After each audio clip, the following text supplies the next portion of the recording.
এটা সনাতন। আপনাদের মূল সমস্যাটা কি হইতেছে? মূল সমস্যাটা হচ্ছে এবার আমাদের এখানে কিছুদিন যাবৎ বিগত 10 থেকে 15 দিন ধরে বিএসএনএলের যে এমনিতে নেটওয়ার্কের কথা বলছি, বিএসএনএল নেটওয়ার্ক, মোবাইলে কোনো টাওয়ার এরকম কোনো নেটওয়ার্ক নেই। কোনো সময় এই যে মোবাইলের মধ্যে যে টাকা ভরলাম, এই যে প্যাক নিলাম, তা সম্পূর্ণটাই এবার বিনালে গেল, মানে ব্যবহার করাই গেল না।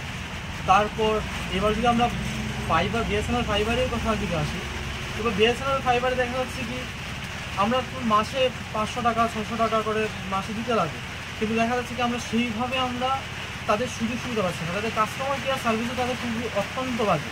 যে এখন যেমন আজকে এখন যদি দিয়ে দেখুন আমাদের এখানে ব্রডব্যান্ড দেখবেন নেই, নেট নেই, সমস্যা এটাই।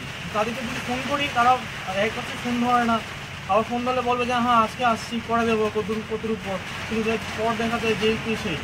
আপনারা কি বিষয়টা অফিসে গিয়ে জানাইছেন নি? হ্যাঁ, অফিসে গিয়েছে, ফর্মালি লেটার পর্যন্ত লিখে দিয়ে এসেছে যে এই সমস্যাগুলো হচ্ছে, আমি কোনো এখন পর্যন্ত কোনো ইয়ে পাইনি।